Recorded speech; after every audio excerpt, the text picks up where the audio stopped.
ஈஸ்வரனுக்கு மட்டும் பார்த்தீங்கன்னாக்க சிவராத்திரின்னு தான் நம்ம கொண்டாடிட்டு இருக்கோம். சிவ ஜெயந்தி வந்து நம்ம வந்து கொண்டாடுறதில்ல. காரணம் என்னன்னாக்க, யார் இந்த மண்ணில் வந்து பிறந்து இறக்குறாங்களோ, பிறப்பு இறப்புங்கிற சுழற்சியை வந்து சந்திக்கிறாங்களோ அவங்களுக்கு மட்டும்தான் ஜெயந்தி வந்து நம்ம கொண்டாட முடியும். இப்போ காந்தி ஜெயந்தி, அப்போ காந்தி வந்து பிறந்து இருக்கிறார், அதனால காந்தி ஜெயந்தின்னு கொண்டாடுறோம். அப்போ கிருஷ்ண ஜெயந்தி, அப்போ கிருஷ்ணர் வந்து பிறந்து போயிருக்காரு, அவங்களுக்கு அந்த யாரெல்லாம் அந்த மண்ணில் வந்து மானிட உடல் எடுக்கிறாங்களோ அவங்களுக்குலாம் வந்து நம்ம வந்து ஜெயந்தி கொண்டாடுவோம்.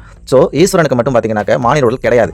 மானிட உடல் கிடையாது அப்படிங்கிற கான்செப்ட்னால தான் அவருக்கு வந்து ஜெயந்தின்னு ஒன்று கொண்டாடாமல் சிவராத்திரின்னு நம்ம கொண்டாடுறோம். அப்போ சிவராத்திரின்னு ஏன் கொண்டாடுறோம் அப்படின்னாக்க, இந்த பூமியில் ப்ளஸ்ன்னு ஒன்று இருந்தாங்க, கண்டிப்பாக வந்து மைனஸ்ன்றது இருக்க தான் செய்யறது எல்லாருக்குமே தெரியும். எதுக்குமே வந்து நேர் ஆப்போசிட்டாக ஒரு செயல் செய்து அதுக்கு ஆப்போசிட்டான செயலும் இந்த பூமியில் வந்து இருக்குது. இந்த அண்டமே வந்து அப்படி தான் அமைஞ்சிருக்கு. தன்னை சரி பண்ணிக்கிற மாதிரி தான் வந்து எல்லா விதமான பார்ட்டுமே அமைஞ்சிருக்கு. ஒரு ப்ளஸ் எதுவுமே வந்து கடைசி வரைக்கும் ப்ளஸ்ஸாகவே போயிடாது, ஒரு மைனஸ் என்னைக்குமே கடைசி வரைக்கும் மைனஸாகவே போயிடாது. ப்ளஸ் மைனஸ் இப்படி தான் வந்து வேல்டே வந்து ரொட்டீன் ஆயிருக்கு. அப்படி இருக்கும்போது இப்போ நமக்கு நடக்கிறது வந்து கலியுகம்ன்றது தெரியும் இல்லைங்களா? அப்போ கலியுகம் அப்படின்றது தார் இருள்.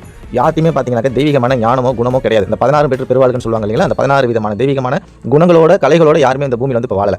அப்போ 1-2 வந்து வச்சிருக்காங்கன்னாக்க அவங்களும் பார்த்தீங்கன்னா சித்தர்கள் அந்த ஒரு கான்செப்ட்ல அப்படியே வாழ்ந்துட்டு இருப்பாங்க. அப்போ முழு கெப்பாசிட்டியாக எந்த ஒரு மானிட ஜென்மமும் இந்த டைம் இந்த கலியுக எண்டில் வந்து யாருமே இருக்க மாட்டாங்க. அப்போ எல்லாருமே வந்து நம்ம வாழ்க்கை வந்து செல்வ செழிப்பாக இருக்கும்னு சொல்லிட்டு ஒரு டஃப்பாக இருந்து கஷ்டப்பட்டு முயற்சி பண்ணி அந்த நிலையை வந்து அடையிறதுக்கு எல்லாரும் வந்து முயற்சி பண்ணுறாங்க. அந்த மாதிரி டயத்தில் ஈஸ்வரன் வந்து எல்லாருக்கும் அந்த நாலேஜ் கொடுக்குறாரு. இதுதான் என்னுடைய ரோல், இதுதான் என்னால் பண்ண முடியும், உங்களுடைய ரோல் இதுக்கு மேலே பண்ண முடியாது அப்படின்னு சொல்லி கரெக்டாக அந்த ப்ளஸ் மைனஸுக்கான நாலேஜை கொடுத்து பேலன்ஸ் அந்த தராசை பிடிச்சா கரெக்டாக இருக்கும். பார்த்தீங்களா? அது மாதிரி பேலன்ஸுக்கான வாழ்க்கையில் நீ வாழ கற்றுக்க அப்படின்னு சொல்லிட்டு எல்லாத்தையும் கண்ட்ரோல் பண்ண வைக்கிறாரு. நம்மளோட எண்ணத்தின் மூலமாக என்ன பண்ணுறாரு, வேல்டையை வந்து கண்ட்ரோலாக பாரு, எல்லாத்தையும் சாட்சியாக பாரு அப்படின்னு சொல்லிட்டு புதுமையான நாலேஜ் கொடுத்து நமக்கு வந்து தெய்வீகமான சக்திகளை நீ அடையணும்னாக்க பேலன்ஸ் இல்லாமல் நீ சக்தி அடைய முடியாது. குடும்பத்தில் இருக்கிற குடும்ப வாழ்க்கையை பாரு, பட் ஆன்மாங்கிற ரூபத்தில் இருந்து என்ன பாரு அப்படின்னு சொல்லிட்டு பேலன்ஸாக இருந்து வாழ்க்கையை வந்து கற்றுக் கொடுக்குறாரு. அப்போ அவர் எப்போ கற்றுக் கொடுக்குறாரு? கலியுகம் அப்படிங்கிற இருட்டில் வந்து கற்றுக் கொடுக்குறாரு. உலகமே வந்து கார் இருள் இருக்குது. அப்போ கலியுகம் எண்டில் வந்து யாருமே ஞானம் இல்லாத காரணத்தால் அந்த டயத்தில் வந்து ஒரு சப்போர்ட் பண்ணி மானிட பிறவியில் இருக்கிறவங்களுக்குலாம் சப்போர்ட் பண்ணி தெய்வ நிலைன்னு ஒன்று இருக்குது, இந்த மாதிரி செயல்களை நீ செஞ்சீங்கன்னாக்க தெய்வ நிலைக்கு நீங்கள் போக முடியும்னு சொல்லிட்டு ஒரு மிகப்பெரிய பாட்டை பண்ணுறதுனால தான் சிவனுக்கு மட்டும் சிவராத்திரி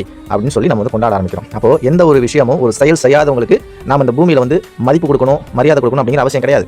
அப்போது இவ்வளோ அர்ச்சனை நடக்குது, இவ்வளோ பேர்ப்புகளோடு அவர் இன்ன வரைக்கும் பார்த்தீங்கன்னா சித்தர்கள்லேருந்து எல்லாரும் வந்து அவர் வந்து வணங்கி நமஸ்காரம் பண்ணி தெய்வமே பார்த்தீங்கன்னாக்க எல்லா தெய்வங்களும் பார்த்தீங்கன்னா சிவனை சுற்றி தான் நிற்கும். அப்போ இவ்வளோ பேத்தையும் ஒருத்தர் கண்ட்ரோல் பண்ணுறாருனாக்க எப்படி அவரால் கண்ட்ரோல் பண்ண முடியும்? அப்போ ஏதோ ஒரு மிகப்பெரிய செயல் வந்து இந்த கலியுக எண்டில் வந்து அவர் செஞ்சிருக்காரு. அதனால தான் அவருக்கு அவ்வளோ அபிஷேகம் பண்ணுறோம், அவ்வளோ நமஸ்காரம் பண்ணுறோம். அவர் இல்லாமல் எந்த ஒரு அணுவும் அசையாதுங்கிற வார்த்தையை சொல்கிறோம்.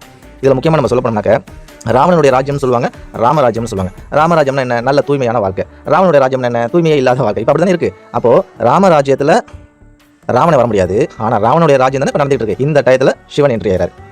ஸோ சிவனுக்கு வந்து இன்னொரு பேர் இருக்குது, ராம் அப்படிங்கிற ஒரு பேருமே இருக்குது. ஸோ அவர் ராவனுடைய ராஜ்யத்துக்குள்ள வந்து என்ட்ரி ஆகிறார். அப்போ யார் இதுலேருந்து பலசாலி ஆகிறா? அப்போது யார் வந்து நாலேஜ் கொடுத்து பேலன்ஸோடு இருந்து சொர்க்க வாசலை திறந்து வைக்கிறாங்களோ அவருக்கும் இந்த பூமியில் புகழ் இருக்குது. அதனால் ஈஸ்வரனுடைய பாட்டு மிக மிக பெரிய பாட்டு. ஸோ சொர்க்க வாசலை திறந்து வைக்கணும்னா அவருடைய எண்ணங்கள் இல்லாமல் அவருடைய சிந்தனைகள் இல்லாமல் சொர்க்க வாசலை யாருமே திறந்து வைக்க முடியாது. அப்போ சொர்க்கம் அப்படின்றது மிக மிக விலை மதிக்க முடியாத ஒரு வாழ்க்கை. அந்த வாழ்க்கையை அவரால் மட்டும்தான் கற்றுக் கொடுக்க முடியும்.